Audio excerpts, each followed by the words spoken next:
9절부터 12절까지 성경 목록이 있겠습니다.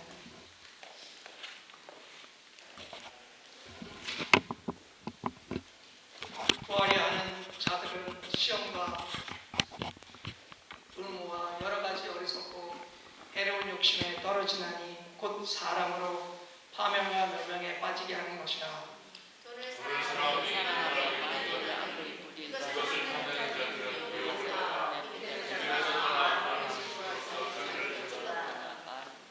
오직 너 하나님의 사람아, 이것들을 피하고 의와 건강과 믿음과 사랑과 인내와 온유를 따르며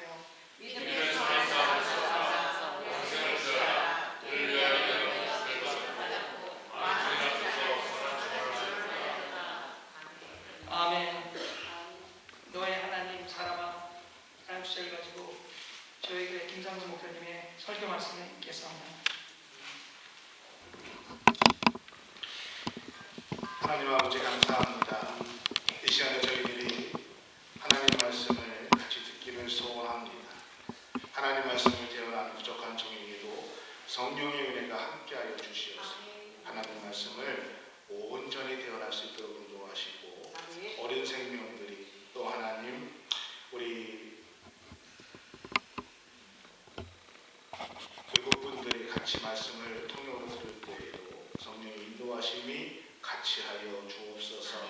하나님의 인도하심이 오늘 여러 가지 사정과 일로 인해서 함께하지 못한 우리의 귀한 지체들에게도 함께하여 주시기를 소원하며 예수님의 이름으로 기도합니다. 아멘. 할렐루야. 아멘. 여러분, 오늘 말씀을 보면은 사도 바울은 믿음의 아들 디모데에게 11절에 이렇게 부르고 있습니다. 오직 너 하나님의 사람아. 우리 설교 제목도 되지만은 우리 옆에 사람과 같이 한번 해볼까요? 너 하나님의 사람아. 반주자님이 안 보는 것 같아서 제가 따로 했어요. 너 하나님의 사람아. 신구약 성경을 우리가 보게 되면은 하나님의 사람이라는 이런 호칭을 받은 사람들이 많지 않습니다. 하나님의 사람아 이렇게 부름받은 사람들은 정말 아무한테나 너 하나님의 사람아 이런 말을 사용하지 않았다는 것입니다. 이스라엘 백성들을 애굽에서 이끌어낸 모세에게 너 하나님의 사람아라고 불렸습니다. 이스라엘의 초대왕 사울과 또 다윗에게 기름을 부어 주었던 사무엘에게 너 하나님의 사람아라고 불렀습니다. 구약의 대표적인 선지자였던 엘리야와 구약시대 선지자 중에서 가장 많은 이적을 베풀었던 엘리사에게, 그리고 하나님 마음에 합하였다라고 인정받았던 다윗에게 아주 이렇게 특별한 소수의 사람들에게 너 하나님의 사람아 이 이름이 불려지었다는 것입니다. 신약에 와서도요, 하나님의 사람이라는 이 호칭은 오늘 본문에 딱 한 번뿐이 나오지 않습니다. 사도 바울이 자신의 믿음의 아들, 믿음의 양아들 디모데에게 오직 너 하나님의 사람아 라고 부르고 있다는 것입니다. 그럼 여러분, 하나님의 사람이라는 것이 어떠한 의미를 가지고 있을까요? 신약시대에 새 언약을 받은 백성들, 새 언약을 받은 오늘 우리들에게 있어서 하나님의 사람이라는 이 말의 뜻은 하나님한테 하늘에 속한 사람이란 그러한 의미의 뜻을 가지고 있다는 것입니다. 여러분, 신약성경에 보면은 예수 그리스도를 믿어서 구원을 받아서 하나님의 자녀가 된 하나님의 사람들에게 하늘에 속한 자 또는 하나님의 사람, 하나님께 속한 자, 그런 의미가 바로 하나님의 사람이라는 뜻입니다. 그래서 하늘에 속한 자, 하나님께 속한 자, 이러한 사람들을 하나님의 사람이라고 말한다는 것이지. 사도 요한도 초대교회 성도들에게 편지를 쓰면서 뭐라고 얘기했냐면 자녀들아 너희는 하나님께 속하였다라고 말하고 있습니다. 우리 예수님께서도 오늘 우리들에게 또 그 당시의 제자들에게 너희는 하늘에 속한 사람들이다라고 말하고 있습니다.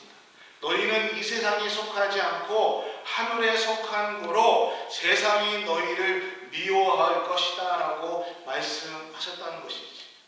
이 말의 뜻은 우리가 이 땅에 살지만은 이 땅에 살면서도 예수님을 믿음으로 우리가 구원받아서 이 땅에 속한 사람들이 아니라 우리가 하늘에 속한 자, 하나님 앞에 속한 자가 되었기 때문에 이 땅에 세상에 속한 사람들은 우리를 미워할 것이다 라는 말이라는 것입니다. 여러분, 이 땅에는 정말 다양한 종류의 사람이 살고 있습니다. 그런데요, 이 땅에는요 딱 두 종류의 사람이 있습니다. 하나는 하늘에 속한 자, 또는 이 땅에 속한 자. 하나님 앞에 속한 자, 세상에 속한 자, 이 두 종류의 사람만 있다는 것입니다. 그렇다면 사랑하는 우리 음악교 성도 여러분, 오늘 우리는, 여러분은 어디에 속한 사람들입니까? 하늘에 속한 사람들입니까? 아니면 땅에 속한 사람들입니까? 하나님께 속한 분들이십니까? 아니면 세상에 속한 분이십니까? 나는 하나님에 속한 사람이다 라고 고백하시는 분들이라면은, 그러면은 내가 하나님 앞에 속한 사람인지 아니면은 아직도 세상에 속한 사람인지 어떻게 우리가 구분하고 알 수 있을까요? 세상 사람들은 세상의 기준을 가지고, 윤리를 가지고 우리가 세상에 속했는지 하늘에 속한지를 구분하려고 합니다. 나쁜 일을 많이 하는 사람들, 못된 일을 골라서 하는 사람들은 저 썩을 놈, 저 세상에 속한 자라고 얘기합니다. 선한 일을 많이 하는 사람들, 또 착한 일을 덕을 많이 세우는 사람들한테는 하늘이 내신 분, 하늘에 속한 자라고 이야기를 합니다. 또 어떤 분들은 내 자신의 감정, 느낌을 가지고 내가 하늘에 속한 자, 세상에 속한 자로 구분을 합니다. 내 안에 평안이 있고 기쁨이 있고 내 안에 감사가 넘치면 그래, 나는 하나님에 속한 사람이에요. 그런데 내 안에 눈만 뜨면 근심, 걱정이 찾아오고 내 안에 두려움이 있고 염려가 떠나지 않고 불안하면은 나는 세상에 속한 사람이구나, 나는 믿음이 없는 사람이구나, 이렇게 생각할 수도 있고 생각할 때가 있습니다. 또 어떤 분들은 내가 교회에 다니냐, 교회에 다니지 않느냐, 이거를 기준으로 삼아서 하늘에 속한 사람이냐 땅에 속한 사람이냐라고 이야기합니다. 근데 여러분, 교회에 다 다닌다고 해서 우리가 하늘에 속했다라고 절대적인 교회에 다니는 것이 절대적인 기준이 될 수 없다는 것입니다. 오히려 교회를 막 다니는데, 늘 오랫동안 교회를 다니는데 하나님에 속하지 않고 그 마음은, 그 중심은 세상에 속하고 세상의 마음을 두고 사는 분들도 안타깝지만은 많이 계시다는 것입니다. 그래서 내가 하나님에 속해 있는가 아니면은 세상에 속해 있는가, 이것의 문제는 윤리적인 기준의 문제도 아니고 내 감정의 느낌의 문제도 아니고 내가 교회를 다니는가, 얼마나 오랫동안 다녔는가, 이것에 대한 문제도 아니라는 것입니다. 가장 중요한 것은 복음에 대해서 내가 어떠한 관계를 맺고 살아가고 있는가라는 것입니다. 내 삶 속에서 내 삶의 중심에 예수 그리스도에 대해서 내가 어떠한 자세를 가지고 살아가고 있는가, 예수 그리스도가 지금 나에게 어떠한 분으로 자리 잡고 있는가, 이것이 내가 하늘에 속해 있는가 땅에 속해 있는가의 기준점이 구별점이 된다는 것입니다. 사랑하는 우리 관계 성도 여러분, 오늘 내게 있어서 예수님이 누구십니까? 오늘 나에게 있어서 그 예수님은 어떠한 분이신가? 이것이 정말 우리 신앙에 너무너무 중요한 자리라는 것입니다. 이것이 오늘 나의 소속이 하늘에 속해 있는가, 나의 신분이 땅에 속해 있는가를 완전히 구분할 수 있는 기준이 된다는 것입니다. 여러분, 목사님들끼리 모여서 식사를 나눌 때에도 당원이냐 아니냐에 따라서 식사가 틀려집니다. 이해 못하시는 분이 있는데, 당원, 이것은 당이 있는가, 당이 없는가. 당이 있는 목사님들끼리 식사하면은 음식이 맛이 없어요. 근데 당 없으신 목사님들이 같이 하면은 아무거나 시킵니다. 마찬가지입니다. 그래서 예수님은 우리에게 영생, 유일하신 참 하나님과 그가 보내신 자 예수 그리스도를 아는 것이다 라고 말씀하고 있습니다. 여러분 잘 생각하십시오. 영생이 무엇이냐? 유일하신 참 하나님을 믿는 것. 영생이 무엇이냐? 그 유일하신 참 하나님이 보내신 예수 그리스도를 믿는 것이 영생입니다. 영생이 무엇이냐 하면은 은광교회 다니시는 분들은 영원히 사는 것이 영생이다 라고 세상 사람들 같이 답하지 마시고, 성경에서 영생이 무엇이냐? 예수님이 분명히 말씀하신 것입니다. 유일하신 참 하나님을 믿는 것, 그 하나님이 예수 그리스도를 보내주신 것을 믿는 것이 영생입니다. 내가 예수 그리스도를 믿고 그 예수가 나의 구주심을 고백해서 하나님의 자녀가 된 오늘 우리들, 오늘 저와 여러분은 곧 하늘에 속한 자들이고 오늘 본문이 말씀하시는 하나님의 사람이라는 것입니다. 믿으십니까? 자, 우리 옆 사람을 한 번 더 의미 있게 웃으시면서 너 하나님의 사람아? 예. 여러분은 하나님의 사람입니다. 근데 여러분, 사도 바울이 믿음의 아들 디모데에게 여러 가지 권면을 해주는 말이 오늘 6장에 있는데, 여러 가지 권면을 해주는 데 앞서서 가장 먼저 왜 오직 너 하나님의 사람아 라고 말을 했을까요? 여러 가지 이야기를 해줘야 되는데 가장 먼저 그 얘기를 해주기 전에 오직 너 하나님의 사람아 라고 이야기했을까요?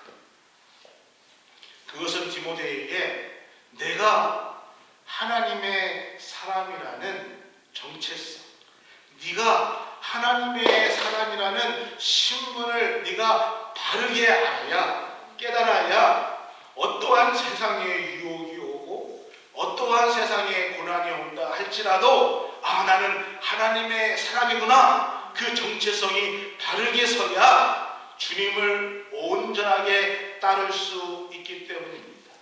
내가 하나님의 사람이라는 정체성이 분명히 있어야 예수님이 나를 구원해 주셨다는 나의 구세주라는 그 정체성이 분명해야 우리가 믿음의 선한 싸움을 싸울 수 있고, 믿음의 선한 싸움을 언제까지요? 끝날 때까지, 주님이 오실 그날까지, 주님이 나를 부르실 그날까지 우리는 선한 믿음의 싸움을 끝까지 싸울 수 있기 때문에 너 하나님의 사람아 라고 불렀다는 것입니다. 사도 베드로도요, 복음 때문에 핍박받고 있는 초대교회 사람들을 향해서 그 성도들에게 편지를 쓸 때에 베드로전서 2장 9절에 뭐라고 얘기했는가? 너는 택하신 족속이요, 왕같은 제사장이요, 거룩한 나라요, 그의 소유가 된 백성이니. 아멘. 그렇습니다. 사랑하는 윤곽회 성도 여러분, 오늘 우리는 하나님께서 택하신 족속이고 왕같은 제사장이고 거룩한 나라고 하나님의 백성들입니다. 믿으십니까? 아멘. 그럼 아멘 하십니다. 왜 베드로가 복음으로 인해서 핍박받는 성도들을 향해서 이렇게 말씀했을까요? 왜 복음 때문에 핍박받는 그 백성들에게 너는 택하신 족속이고 왕같은 제사장이고 거룩한 나라고 하나님의 백성이다라고 말했을까요? 오늘 우리의 정체성, 비록 내가 복음 때문에 예수 그리스도 때문에 어려움을 당하고 핍박을 당하지만은 나는 하나님의 속한 하늘의 사람, 하나님의 사람이라는 정체성이 분명해야 그 싸움에서 이길 수 있기 때문에 이렇게 얘기하고 있는 것입니다. 그 정체성이 분명해야 노마로부터 오는 여러 가지 핍박을 이겨낼 수 있기 때문에 너는 하늘에 속한 사람이다. 너는 하나님의 사람이다 라고 말하는 것입니다. 여러분, 오늘 우리가 정체성이 분명해야 이 땅을 살아갈 때에, 우리가 신앙생활할 때에 때로는 누군가로부터 비난을 받고 때로는 조롱을 받고 또 시험에 들 때도 넘어지지 않고 일어설 수 있습니다. 우리가 신앙생활할 때에 여러 가지 바람이 불어와도 우리를 흔들게 해도 든든히 우리가 그 자리를 지킬 수 있는 것은 내가 하나님에 속한 사람, 나는 하늘에 속한 사람, 나는 하나님의 사람이라는 온전한 그 믿음의 정체성이 있을 때에 우리는 더 나아가서 복음의 전도자의 사명을 감당하며 살아갈 수 있다는 것입니다. 반대로 우리가 정체성이 분명하지 않으면 내가 구원받았는지, 내가 하늘에 속한 사람인지 이것에 대한 정체성이 분명하지 않으면 신앙생활하다가 조금만 어려움이 찾아오고 조금만 내가 억울한 일이 당하고 손해를 보게 되면은 또 분한 일을 당하면은 잠을 자지 못합니다. 이런 노래도 있습니다. 이웃집 순이 우리 엄마 보고 할매라고 불렀다. 아 참이 아름다. 내일 아침 먹고 따지러 가야겠다.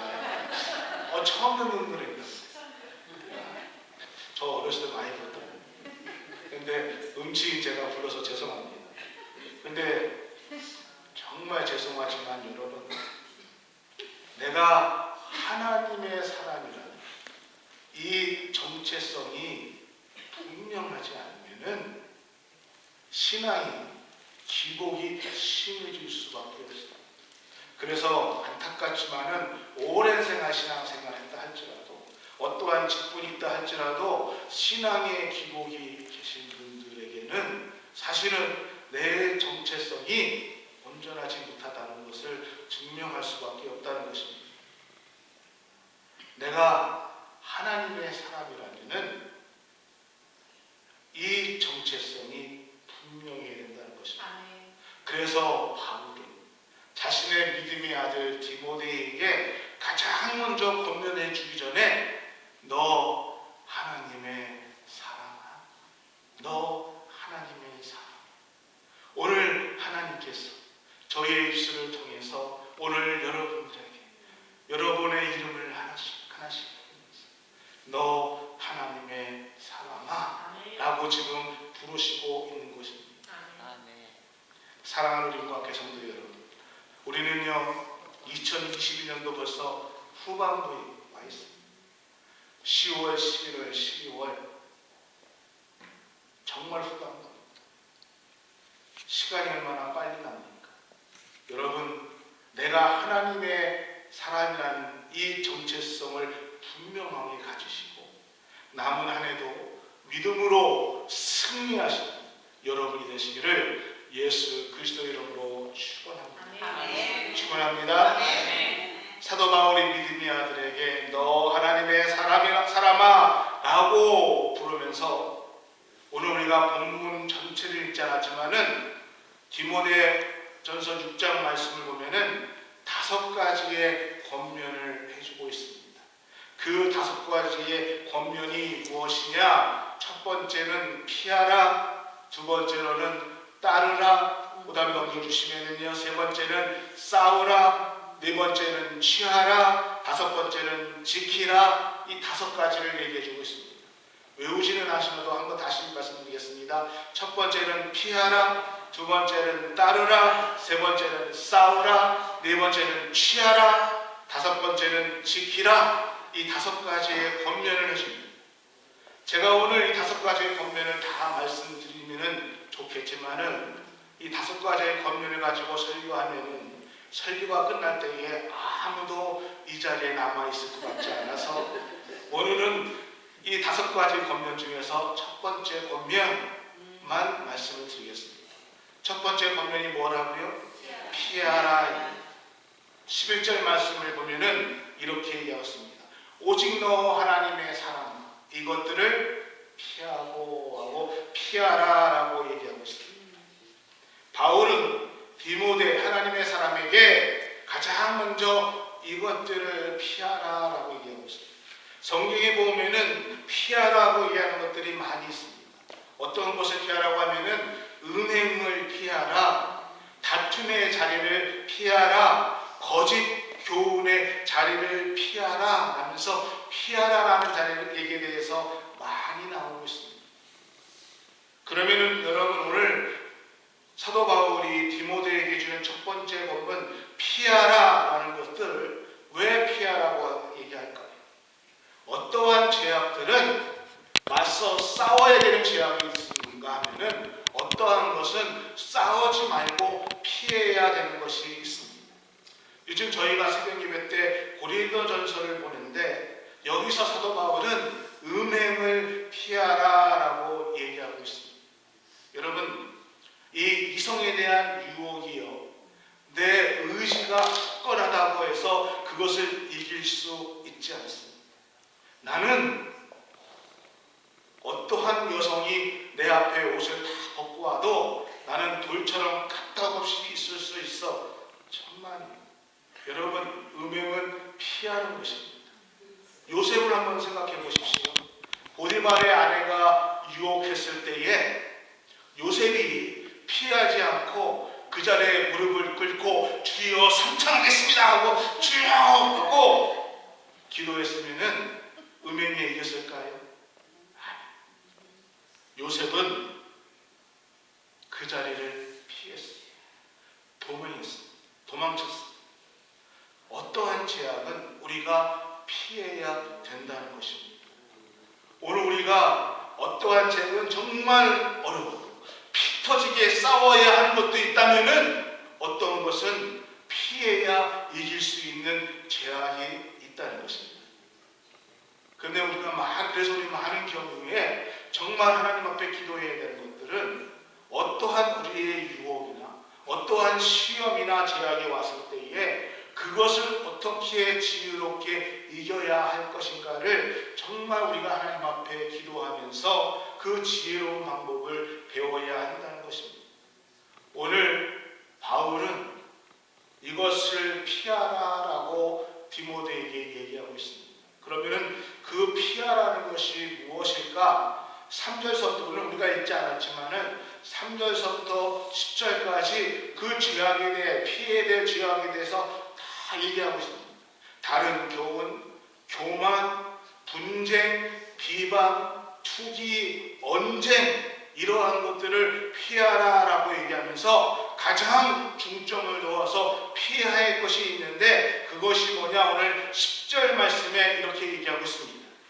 돈을 사랑함이 일만 악의 뿌리가 되나니 이것을 탐내는 자들은 미혹을 받아 믿음에서 떠나 많은 근심으로 자기를 찔렀다.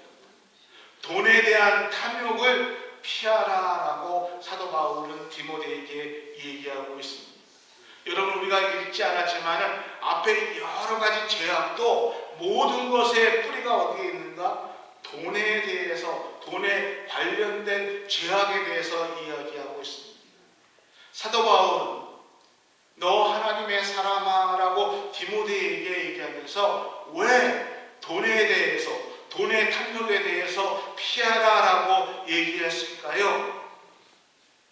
첫 번째 이유는 돈이 일만 악의 뿌리가 되기 때문입니다. 여러분, 모든 죄에는 그 뿌리가 있습니다. 원인이 있습니다. 근데 그 죄의 뿌리가 돈이라는 것입니다. 모든 부정과 부패 또는 타락과 살인, 미움, 갈등, 뇌물, 사치, 교만, 모든 죄악의 뿌리에는 돈이 있습니다. 그놈의 돈. 돈 때문에 가정이 깨지고요.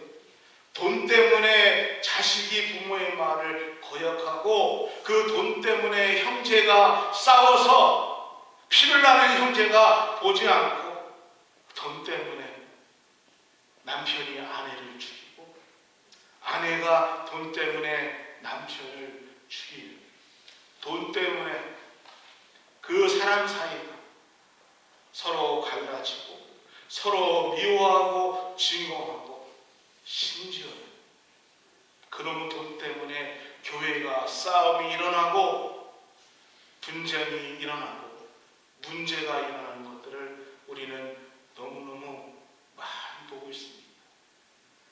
여러분, 이것을 보면 정말 돈의 탐심이 일만하게 뿌리이기 때문입니다. 왜 돈의 시험을, 돈을 사랑해서는 안 되는가? 두 번째 이유는 믿음에서 떠나 많은 근심으로써 누구를요? 자기라고 하니까 자기 옆에 사람 보고 자기 하지 말고 나를, 믿음에서 떠나 많은 근심으로 나를 찔르기 때문입니다. 제 경험상으로 봐도요, 돈을 많이 사랑하면 할수록 하신 분들이 결국은 하나님을 떠나고 신앙을 떠나는 것을 많이 보게 됩니다. 여러분, 돈을 사랑하게 되면은 점점 하나님의 말씀이 들리지 않습니다. 돈을 사랑하게 되면은요, 결국은 우리의 영혼이 점점 어두워지기 때문입니다. 그래서 돈을 탐내는 사람들의 결국이 어떻게 되는가? 돈의 미혹을 받아서 믿음에서 떠나서 많은 근심으로 나를 찌르게 된다라고 바울이 얘기하고 있습니다. 그래서 사도 바울은 부하려고, 정말 부자가 되려고 돈을 사랑하는 사람들에게 9절에 이렇게 얘기하고 있습니다. 부하려고, 9절을 보니까 돈을 부하려고 하는 자들은 시험과 울무와 여러 가지 어리석은 해로운 욕심에 떨어지나니 그 사람으로 파멸과 멸망에 빠지게 합니다. 돈에 대한 탐심을 가진 사람들이 결국은 어떻게 난다고요? 파멸과 멸망으로 빠지게 됩니다.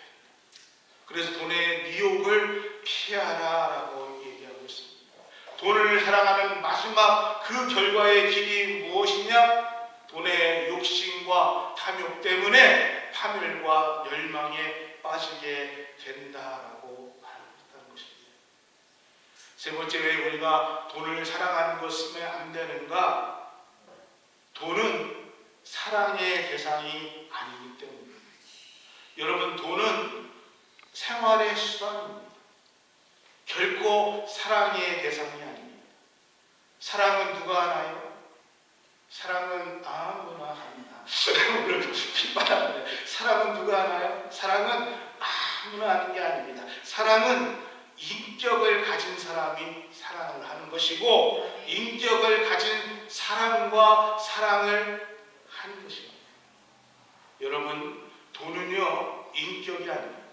돈은 인격 없어요. 그렇기 때문에 돈을 사랑해서는 안 된다는 것입니다. 근데 우리는요, 때로는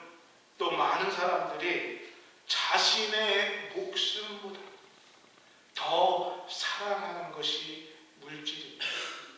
그 돈을 사랑하는 길에 목숨을 걸고 달려 들어갑니다. 아니요, 사랑하다 못해서 그 돈을 주인으로 삼고 살아가는 경우가 얼마나 많이 있습니다. 예수님께서 그래서 누가복음 16장에 뭐라고 말씀하셨냐면은 누가복음 16장 13절에 지파인이 두 주인을 섬길 수 없나니 혹 이는 미워하고 저는 사랑하거나 혹 이는 중히 여기고 저는 경히 여길 것이며 저희는 하나님과 재물을 겸하여 섬길 수 없느니라. 예수님의 말씀을 보면은요, 이 땅을 살아가는데 우리가 섬길 수 있는 주인은 딱 둘입니다. 하나는 하나님이고 하나는 물질입니다.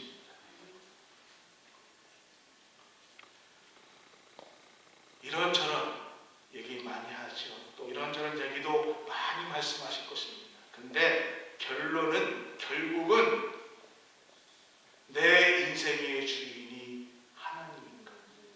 아니면 내 인생의 주인이 돈이냐? 이 둘 중에 하나라는 것입니다. 예수님은 우리에게 분명히 말씀하십니다. 하나님과 재물을 겸해서 섬길 수 없다. 분명하게 우리는 하나님인가 물질인가? 나의 주인은 하나님인가? 나의 주인은 물질인가? 정말 우리가 선택을 하셔야 된다는 것입니다. 나의 주인은 하나님이십니다. 아멘. 여러분, 나의 주인이 하나님이시다고 고백한다면은 그 하나님이 나의 주인이시라면은 그 하나님이 나의 주인인답게 믿음의 사람답게 살아야 한다는 것입니다. 직분 받는 거 중요한 거 아닙니다. 목사 되는 거 중요한 거 아닙니다. 중요한 게 뭔지 아세요? 목사답게, 장로답게, 권사답게, 집사답게, 예수 믿는 사람답게 하나님이 나의 주인이라는 것을